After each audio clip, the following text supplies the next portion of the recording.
Esta caja está ahora mismo bastante llena. Realmente hasta el borde, pues podemos decir que queda menos de 1 centímetro. Bien, una cosa que conviene hacer es regar previamente. Entonces lo que vamos a poder apreciar ahora mismo es que, a pesar de que en teoría hemos llenado la caja muy bien, sin embargo, en cuanto reguemos, vamos a ver cómo este material se compacta y perdemos altura.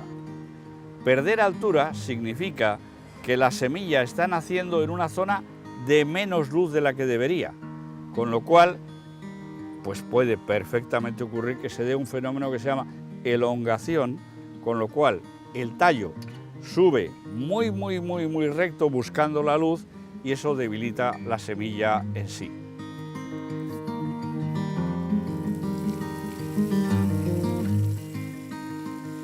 A la hora de regar, normalmente vamos a utilizar agua y, si puede ser, que sea agua templada o por lo menos que esté a la temperatura del sitio donde el semillero está colocado. No uséis agua muy fría, que a veces va a frenar la germinación de la semilla. Y una vez que la semilla está ya un poquito desarrollada, podemos añadir a esa agua pues algún bioestimulante, por ejemplo, los microorganismos en forma líquida, pues por ejemplo un extracto de plantas, etcétera. Pero solamente si es necesario. Recordad que el sustrato es lo primero. Si nuestro sustrato es un buen sustrato, bien alimentado, es raro que la semilla pueda necesitar ningún otro aporte a menos que permanezca mucho tiempo en el semillero. El volumen ha disminuido significativamente. Ya sé que habrá quien diga, pero no es para tanto. Sí lo es porque la luz va a hacer aquí una zona de sombra muy cercana a lo que son la pared del recipiente, y eso va a hacer que la planta, esa planta que está justo naciendo, reciba menos luz. No es una buena idea bajo ningún punto de vista. ¿Cómo evitarlo? Muy sencillo. Primero, llenar bien, por supuesto, pero mejor que llenar bien, bastante mejor que llenar bien, sería lo siguiente. Este sustrato, que hoy lo hemos preparado así un poco a prisa y corriendo, se prepara con 1 mes de antelación. Con 1 mes de antelación unimos todos los elementos, mezclamos lo que tenemos que mezclar y mantenemos ese sustrato vivo.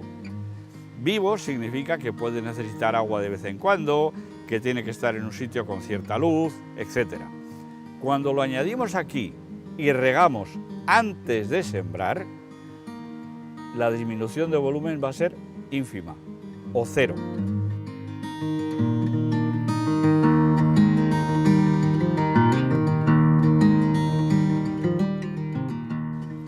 Ahora nos llegaría el tema de sembrar. Sembrar es realmente una tarea muy sencilla, pero que generalmente la complicamos mucho por diferentes razones. Una de ellas es que no diferenciamos entre lo que sería una semilla de lechuga, como es esta, por ejemplo, que como veis es muy pequeña, o una semilla de cebolla, como esta, una semilla de un tajete, como sería esta, una avellana, una nuez, incluso una castaña. Evidentemente sí que está claro que vamos a diferenciar una castaña de una semilla de lechuga, eso está claro. Pero lo que no está tan claro es que vayamos a diferenciar entre esas dos. Y esas dos, aunque de tamaño no son muy diferentes, sin embargo no tienen nada que ver una con otra. Imaginaos que tenemos que sembrar, por ejemplo, cebollas, como tenemos aquí. La mayor parte de la gente lo que haría es coger un puñadito y empezar a añadirlo al semillero como si fuera sal. Bueno, pues esto no es sal, esto es una semilla y hay que darle varias cosas, entre ellas un poquito de respeto. Por ejemplo, respeto sería tener las semillas en la palma de la mano y ir tranquilamente colocándolas en pequeños hoyos que hemos practicado en el sustrato húmedo, no olvidar. Semilla, semilla, semilla y semilla. A continuación tapar y si queremos, una vez tapado, podemos incluso dar un pequeño riego final, si queremos, pero lo que hemos conseguido con esto, si os habéis dado cuenta, es que hemos dejado sitio suficiente a cada semilla. ¿Qué distancia tiene que haber entre cada semilla? Es evidente que no es lo mismo una semilla de lechuga que se puede poner en los alveolos que veíamos antes, pequeñitos y que van a tener una distancia entre plantas relativamente pequeña, que una semilla de tomate que tú quieres, de todas, que pueda desarrollarse al máximo de su capacidad. Es decir, en cada caso valoraremos el tamaño final de la planta y con un poco de sentido común eso nos dirá a qué distancia sembrar. Aquí estamos hablando un poco de generalidades. Es evidente que si lo que tenemos que sembrar son 10.000 cebollas, pues no vamos a andar poniéndolas una a una, ni muchísimo menos.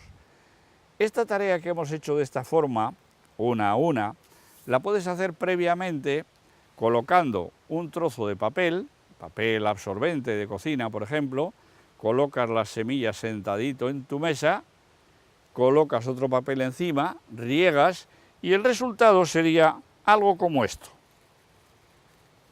Que por cierto, esto se vende también, es decir que no es difícil de encontrar. Como veis, aquí tenemos las semillas entre dos hojas de papel. ¿Qué nos facilita esto? Que en el momento que yo lo coloco directamente ahí, la semilla ya va a salir a la distancia que debe salir. Hay algunas excepciones, por ejemplo, con círculos como estos, en los cuales, como estos son plantas que hacen muchísimo matorral, pues las semillas, como veis, están bastante más juntas. Pero eso mismo lo podéis hacer vosotros en casa y es muy sencillo de llevar a cabo. Para explicarlo mejor, y por no prolongarlos ahora, al final del vídeo veréis un enlace en el que hay unos cuantos documentos que detallan no solo todo lo que ya hemos hablado y lo que seguiremos comentando, sino un paso a paso de la siembra de estas semillas.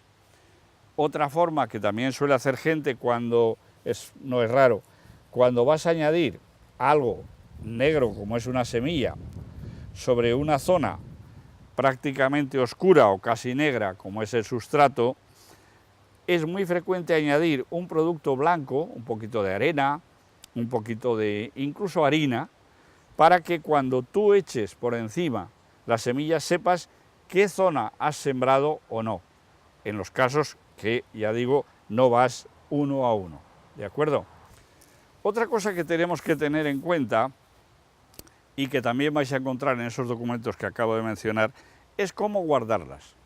Una semilla se guarda cerrada y, si puede ser, en un frasco o en un contenedor por el que no pase la luz. Queremos mantener digamos, las condiciones de la semilla tanto como sea posible, tal y como salieron de la planta.